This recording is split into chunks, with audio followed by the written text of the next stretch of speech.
السلام علیکم ورحمۃ اللہ تعالی وبرکاتہ۔ معزز سامعین و ناظرین، کیسے ہیں آپ سبھی حضرات؟ امید ہے خیریت سے ہوں گے۔ ایک اور سوال لے کر آپ حضرات کے سامنے حاضر آیا ہوں۔ امید ہے بغور سماعت کریں گے، اپنی زندگی میں عمل کرنے کی کوشش کریں گے، اور بہت ہی ضروری اور اہم سوال ہے۔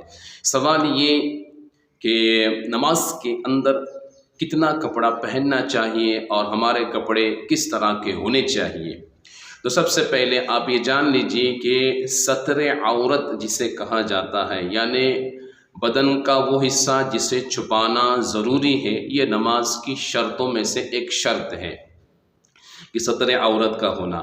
تو اس کے لیے مرد کے لیے کم از کم اتنا کپڑا ہو کہ ناف سے لے کر گھٹنے کے نیچے تک کپڑا ہو، کم سے کم مرد کے لیے اتنا کپڑا ہونا ضروری کہ ناف بھی چھپا رہے، جسے بیم بھی کہا جاتا ہے، اور گھٹنا بھی چھپا رہے۔ یہ کم از کم کپڑے کی جو ہے مقدار ہے، اتنا مرد کے لیے ہونا کم سے کم ضروری ہے۔ اب رہا سوال کہ مرد پھر پورا کپڑا کیوں پہنے، تو پورا کپڑا پہننا مستحسن اور مستحب ہے، سنت طریقہ ہے، اور ادب کا مقام ہے کہ ہم اللہ کی بارگاہ میں جا رہے ہیں نماز پڑھنے کے، تو ہمارے کپڑے مکمل ہونے چاہیے، ٹوپی کے ساتھ میں، امامہ کے ساتھ میں، اور مکمل کپڑا پہنتے ہوئے ہم نماز پڑھیں گے۔ لیکن فرض کم سے کم اتنا ہے کہ ہمارے ناف سے لے کر گھٹنے تک ہمارے کپڑے موجود ہو۔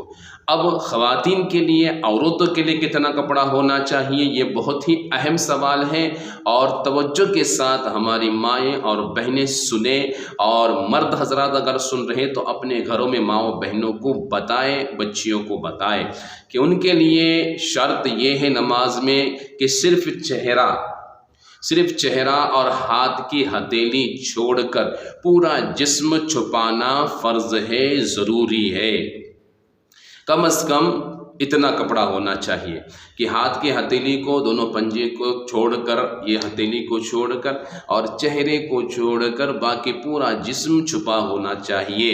ہمارے خواتین، ہماری ماں بہنیں جب نماز پڑھتی ہیں تو آپ نے دیکھے ہوں گے اپنے گھروں کے اندر، کوئی اتنا کپڑا پہن لیتا ہے، کوئی جو ہے اتنے آستین والا کپڑا پہن کر نماز پڑھتی ہے، کوئی ٹخنوں سے اوپر کپڑے پہن کر نماز پڑھ رہی ہے، کوئی ایسا دوپٹہ اوڑھ کر نماز پڑھ رہی جس سے کہ بالوں کا رنگ ظاہر ہو رہا ہے اور سر کے بال نظر آ رہے ہیں، کوئی اتنا دوپٹہ پہن رہی ہے کہ پیچھے سے بال نظر آ رہے ہیں، یہ آستین پورا کھلا ہوا ہے، یہاں تک ہاتھ نظر آ رہا ہے۔